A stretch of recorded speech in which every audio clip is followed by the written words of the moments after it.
Hello दोस्तों, स्वागत है आप सभी का आपके अपने YouTube channel white page exam पर। तो दोस्तों मैं हूं साजिद और आज फिर मैं हाजिर हूं आपके सामने एक और नई क्लास के साथ। दोस्तों आज की क्लास का टाइटल और थंबनेल आप सभी देख चुके होंगे। दोस्तों आज हम बात करते हैं क्लास 10 सामाजिक विज्ञान। दोस्तों क्लास 10 सामाजिक विज्ञान में दोस्तों आज हमारा अर्थशास्त्र वाला पोर्शन होगा, यानी अर्थशास्त्र की बात करेंगे। दोस्तों आज हमारा चैप्टर नंबर फर्स्ट होगा, यानी दोस्तों हम अर्थशास्त्र की बात करेंगे और चैप्टर नंबर फर्स्ट होगा विकास। दोस्तों आज मैं विकास से बनने वाले आपको सभी क्वेश्चंस करवाऊंगा जो कि पिछले 10 साल में पूछे गए हैं। तो दोस्तों आप सभी वीडियो शुरू करने से पहले जो चैनल पर नए हो चैनल को कर दो सब्सक्राइब और इस वीडियो को कर दो अपने दोस्तों तक जरूर शेयर। और दोस्तों हाँ, एक प्यार सा कमेंट बॉक्स में जरूर टाइप कर देना कि ये सब वीडियो आपको कैसी लग रही है। तो दोस्तों शुरू करते हैं आज की हम अपनी वीडियो। तो दोस्तों यूपी बोर्ड एग्जाम 2023 आप सभी जानते हैं कि यूपी बोर्ड की परीक्षाएं यानी 16 फरवरी से स्टार्ट हो रही हैं। 16 फरवरी से स्टार्ट हो रही है दोस्तों। और यूपी बोर्ड की परीक्षा के लिए हमने अपना सभी यानी जो इंपॉर्टेंट क्वेश्चनों की सीरीज है वो आप सभी के लिए चला रखी है। तो दोस्तों ध्यान रखना कि यूपी बोर्ड एग्जाम 2023 क्लास 10 सामाजिक विज्ञान यानी क्लास 10 सामाजिक विज्ञान यानी एसएसटी की दोस्तों आज हम बात करेंगे। दोस्तों चैप्टर नंबर हमारा फर्स्ट होगा और वो अर्थशास्त्र वाला होगा और चैप्टर नंबर होगा 1 यानी विकास। तो दोस्तों अर्थशास्त्र का पोर्शन आज से आपका स्टार्ट हो चुका है। दोस्तों अर्थशास्त्र में टोटल 4 या 5 चैप्टर हैं दोस्तों। आज हम वे सभी चैप्टर यानी बहुत जल्दी पूरे कर लेंगे, 2 से 3 दिन के अंदर पूरे कर लेंगे वे चैप्टर। तो दोस्तों चैप्टर नंबर फर्स्ट होगा अर्थशास्त्र जिसे हम विकास कहते हैं। सभी क्वेश्चन 2012 से 2022 तक की बोर्ड परीक्षा में पूछे गए हैं। तो दोस्तों मैं वे सभी क्वेश्चन लेकर आया हूँ जो पिछले 10 साल में 2012 से लेकर 2022 तक की बोर्ड परीक्षा में आए हैं। तो दोस्तों आप सभी जानते हैं कि मैं प्रीवियस क्वेश्चन करा रहा हूँ। तो दोस्तों आप सभी ये भी जानते हैं कि हमारे चैनल पर कक्षा 10 और कक्षा 12 के कंप्लीट सिलेबस की तैयारी कराई जा रही है, वो भी चैप्टर वाइज। यानी कक्षा 10 और कक्षा 12 के कंप्लीट सिलेबस की तैयारी कराई जा रही है चैप्टर वाइज। तो दोस्तों अगर आप कक्षा 10 में और कक्षा 12 में है तो दोस्तों आप चैनल को जरूर सब्सक्राइब कर रखें और बेल आइकन को भी दबा दें, जिससे आपको हमारी आने वाली हर वीडियो का नोटिफिकेशन सबसे पहले मिलता रहे। तो दोस्तों टारगेट 3 मार्च 2023 70 नंबर पक्के। दोस्तों अगर आप 3 मार्च तक हमारे साथ जुड़े रहे और हमारी हर क्लास ले रहे हैं यानी एसएसटी की जो भी हमने इंपॉर्टेंट क्लास करा रखे हैं तो दोस्तों आपके 70 नंबर बिल्कुल पक्के हो जाएंगे एसएसटी में। तो दोस्तों 3 मार्च 2023 70 नंबर आपके बिल्कुल पक्के हो जाएंगे। तो दोस्तों शुरू करते हैं आज की अपनी क्लास। चलते हैं पहले क्वेश्चन की और पहला क्वेश्चन क्या कह रहा है। दोस्तों पहला क्वेश्चन देखिए, राष्ट्रीय आय में वृद्धि के 3 उपाय सुझाइए। यानी राष्ट्रीय आय में वृद्धि जो होती है उसके 3 उपाय सुझाइए कि राष्ट्रीय आय में वृद्धि कैसे होती है, इसके 3 उपाय सुझाइए। दोस्तों 2012, 14 और 17 2012, 14 और 17 क्वेश्चन पूछा गया है कि राष्ट्रीय आय में वृद्धि के 3 उपाय सुझाइए। राष्ट्रीय आय में वृद्धि के 3 उपाय सुझाइए। हम अपनी राष्ट्रीय आय में किस तरह से वृद्धि कर सकते हैं उसके 3 उपाय सुझाइए। दोस्तों 2012, 14 और 17 में पूछा गया। तो दोस्तों निर्यात में वृद्धि कर देंगे। यानी निर्यात यानी हम दूसरे देश को कुछ ना कुछ अपना सामान बेच सकते हैं। यानी कह रहा है कि राष्ट्रीय आय यानी राष्ट्रीय आय का मतलब जो हमारी देश की आय है उसमें किस प्रकार से वृद्धि कर सकते हैं।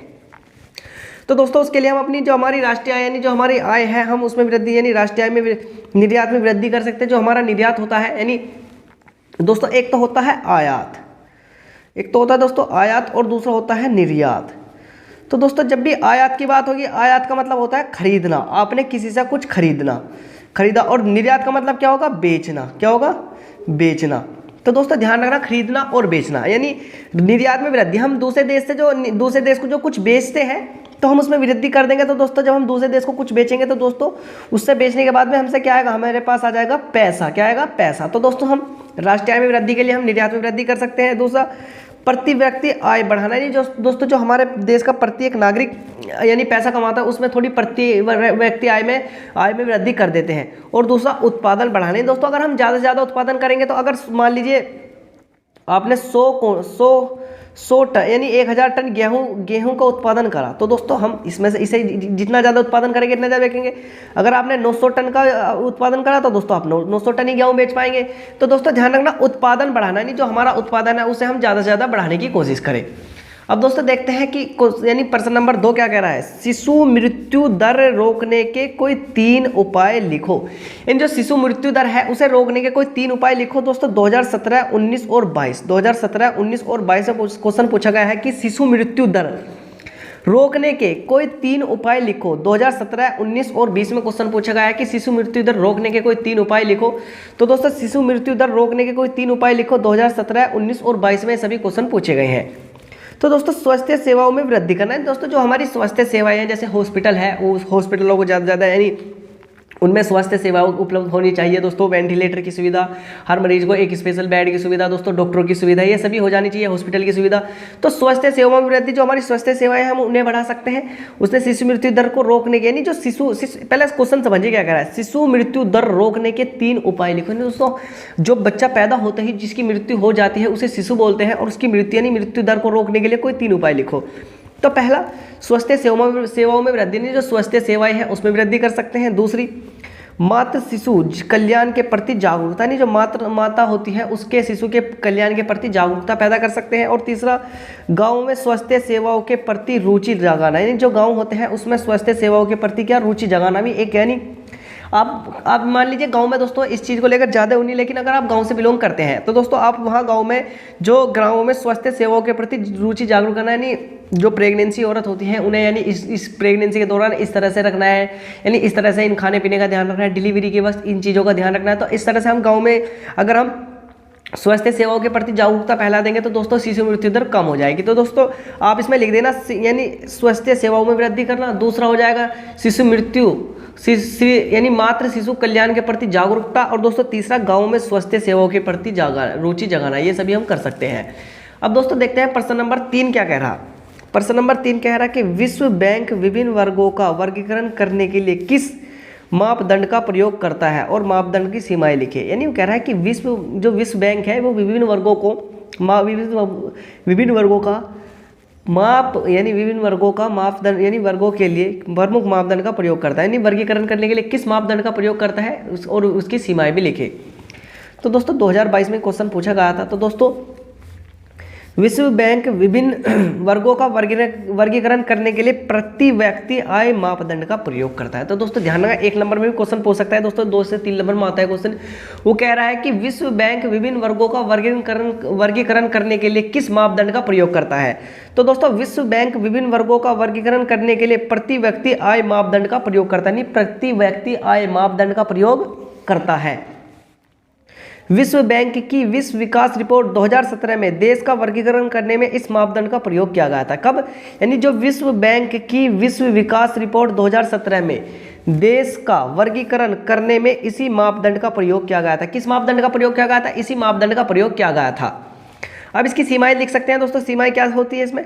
प्रति व्यक्ति आय के आंकड़े आय के वितरण के बारे में कुछ नहीं बताते, यानी जो प्रति व्यक्ति आय के आंकड़े होते हैं वो आय के ये जो हमारी आय होती है उसके वितरण के बारे में कुछ नहीं बताते हैं। नंबर 2, प्रति व्यक्ति आय अधिक होने के बावजूद यह संभावना हो सकती है कि देश में कुछ ही लोग अत्यधिक धनी हो और अधिकांश लोग अत्यधिक निर्धन हो। यानी दोस्तों अगर प्रति व्यक्ति आय अधिक होने के बावजूद, यानी अगर प्रति व्यक्ति आय अधिक होने के बावजूद यह संभावना हो सकती है कि देश में कुछ ही लोग अत्यधिक धनी और अधिकांश लोग निर्धन हो, यानी अगर हमें प्रति व्यक्ति आय अधिक हो जाए, यानी तो दोस्तों अगर हमारी प्रति व्यक्ति आय अधिक हो जाए तो इससे क्या होगा? तो इसमें कुछ यानी यह संभावना हो सकती है कि देश में कुछ ही लोग, यानी जो देश होता है उसमें कुछ यानी थोड़े ही लोग अत्यधिक धनी यानी ज़्यादा मालदार हो सकते हैं और अधिकांश यानी ज़्यादातर लोग क्या होंगे? अत्यधिक निर्धन यानी कम यानी गरीब होंगे। अब दोस्तों अगले क्वेश्चन के लिए चलते हैं अगले पेज पर। अब दोस्तों यहाँ देखेंगे कि यानी अब क्वेश्चन नंबर है हमारा 4। दोस्तों ये सभी क्वेश्चन मैं आपके लिए बहुत ही वे क्वेश्चन छाट कर लेगा हूँ जो आपकी परीक्षा में छपने की ज़्यादा से ज़्यादा संभावनाएं हैं।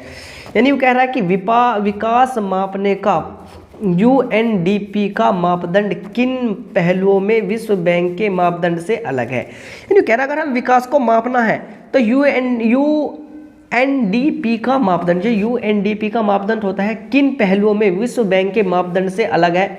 2020 में क्वेश्चन पूछा गया है। तो दोस्तों विश्व बैंक का विकास मापने का मापदंड, यानी जो विश्व बैंक का विकास मापने का मापदंड जो होता है, यानी जो विश्व बैंक का जो विकास होता है उसे मापने का जो मापदंड होता है प्रति व्यक्ति आय UNDP द्वारा प्रकाशित, यानी जो विश्व बैंक का जो विकास मापने का मापदंड जो होता है प्रति व्यक्ति आय होता है। यानी उसमें मैंने पिछले भी बताया था जो विश्व बैंक जो मापदंड नापता है किससे? प्रति व्यक्ति आय से नापता है।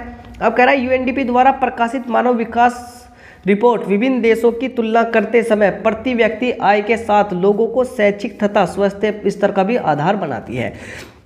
यानी दोस्तों अगर विश्व बैंक जो प्रति व्यक्ति आय मापता है वो यानी विश्व बैंक जो लोगों का विकास का जो विकास मापने का मापदंड है वो क्या है, प्रति व्यक्ति आय है। लेकिन अगर मैं बात करूँ यूएनडीपी जो विभिन्न देशों की तुलना करते समय प्रति व्यक्ति आय के साथ, यानी प्रति व्यक्ति आय तो लेता है यूएनडीपी दोस्तों, प्रति व्यक्ति आय तो यूएनडीपी लेगा ही, लेकिन उसके साथ साथ लोगों की शैक्षिक यानी जो वे कितने पढ़े लिखे हैं उस चीज़ के बारे में, तथा वे कितने स्वास्थ्य स्तर का आधार बनाता है। तो दोस्तों ध्यान रखना, जो यूएनडीपी होता है, एक तो प्रति व्यक्ति आय, दूसरा शैक्षिक होता है नहीं साक्षरता, और तीसरा स्वास्थ्य स्तर को भी मापने का काम करता है। अब देखते हैं विकास के मापक अब यहाँ देखेंगे। एक तो दोस्तों प्रति व्यक्ति आय होगा, ठीक है। जब ये किसके द्वारा है दोस्तों, ये जो होते हैं ये यूएनडीपी के द्वारा होते हैं, यूएनडीपी के द्वारा होते हैं। एक तो प्रति व्यक्ति आय होगा, दूसरा जन्म के समय आयु संभावित है, यानी जन्म के समय आयु संभावित, यानी जन्म के समय उसकी कितनी आयु हो सकती है, यानी स्वास्थ्य से उसका आधार तो होता है। और 15 वर्ष की जनसंख्या में 15 वर्ष प्लस, यानी 15 वर्ष से प्लस वर्ष की जनसंख्या में साक्षरता दर, यानी जो 15 वर्ष से ज़्यादा होते हैं उसमें क्या साक्षरता दर होगी, इसके बारे में भी यूएनडीपी जो लेता है। अब दोस्तों अगला क्वेश्चन देखते हैं, अगला क्वेश्चन क्या कह रहा है दोस्तों, राष्ट्रीय आय तथा प्रति व्यक्ति आय में क्या अंतर होता है, लिखो। 2017 और 19 में पूछा गया है कि जो हमारी राष्ट्रीय आय होती है वो तथा प्रति व्यक्ति आय में क्या अंतर होता है, लिखो। राष्ट्रीय आय दोस्तों जो हमारी नेशनल इनकम होती है वो, और दोस्तों जो हमारी यानी प्रति व्यक्ति आय में क्या अंतर होता है, लिखो। दोस्तों इसके बारे में हमें लिखना है। तो दोस्तों जिस प्रकार किसी उत्पादन की एक इकाई, यानी जिस प्रकार किसी उत्पादन की एक इकाई की वास्तविक उत्पत्ति का अनुमान प्रति वर्ष लगाया जाता है। दोस्तों जिस प्रकार किसी उत्पादन की एक इकाई की वास्तविक उत्पत्ति का अनुमान प्रति वर्ष लगाया जाता है, दोस्तों अगर कोई, दोस्तों एक बार समझिए, जिस प्रकार किसी उत्पादन की एक इकाई की वास्तविक उत्पत्ति का अनुमान प्रति वर्ष लगाया जाता है, यानी अगर कोई यानी जिस प्रकार किसी चीज़ का हम उत्पादन कर रहे हैं उसकी एक इकाई का वास्तविक उत्पत्ति का अनुमान प्रति वर्ष लगाया जाता है, ठीक, हम लगा लिया उसका अनुमान। वैसे ही किसी एक राष्ट्र की समस्त उत्पत्ति का अनुमान लगाया जाता है, वैसे ही जो एक राष्ट्र होता है, एक राष्ट्र का मतलब एक देश की उत्पत्ति का अनुमान लगाया जाता है। यह संपूर्ण उत्पत्ति उस राष्ट्र की राष्ट्रीय आय या राष्ट्रीय लाभांश कहलाती है। वही राष्ट्रीय आय राष्ट्रीय लाभांश कहलाती है जो प्रति व्यक्ति यानी प्रति साल लगाया जाता है।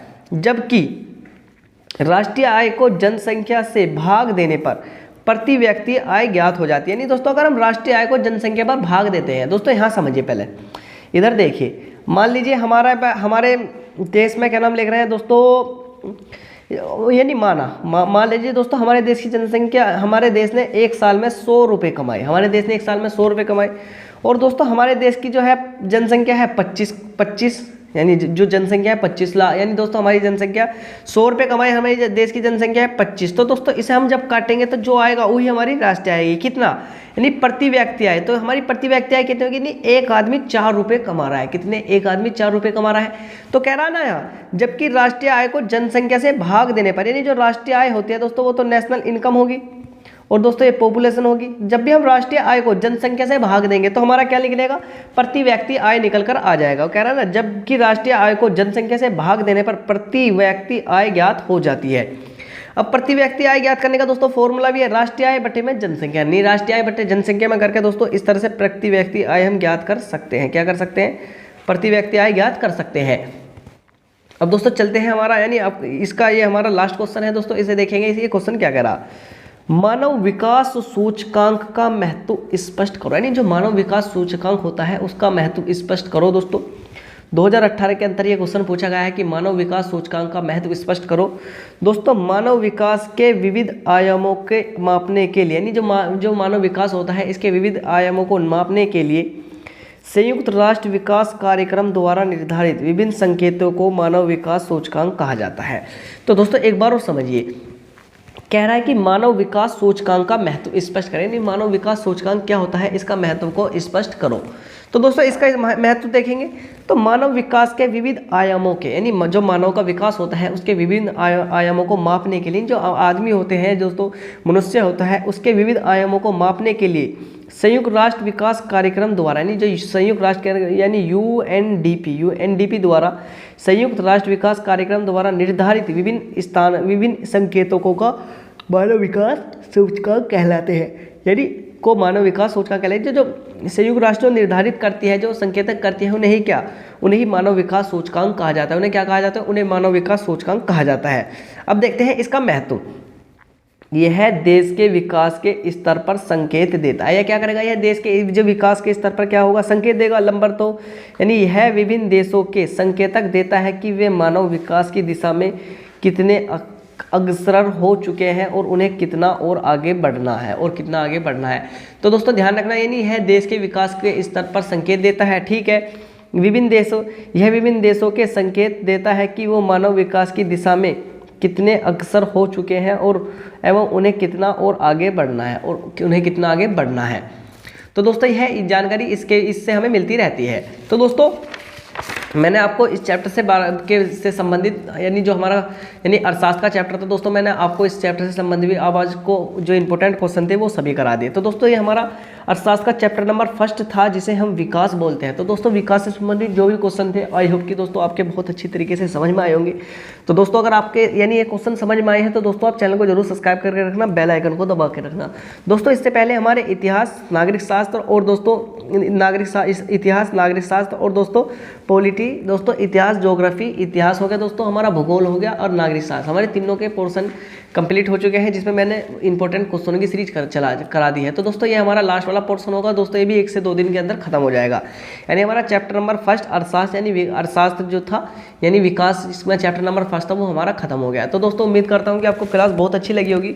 और दोस्तों अगर आपको क्लास अच्छी लगी हो तो आप दोस्तों चैनल को जरूर सब्सक्राइब करके जाना, बेल आइकन को भी दबा के जाना। और दोस्तों हाँ, एक प्यार सा कमेंट बॉक्स में जरूर टाइप कर देना कि ये सभी वीडियो आप सभी को कैसी लग रही है, समझ में आ रही है या नहीं आ रही है दोस्तों, ये यानी कमेंट बॉक्स में जरूर टाइप करके जाना। तो दोस्तों मिलते हैं अगली वीडियो में, तब तक वीडियो देखने के लिए आप सभी दोस्तों का दिल से बहुत ज़्यादा दोस्तों धन्यवाद।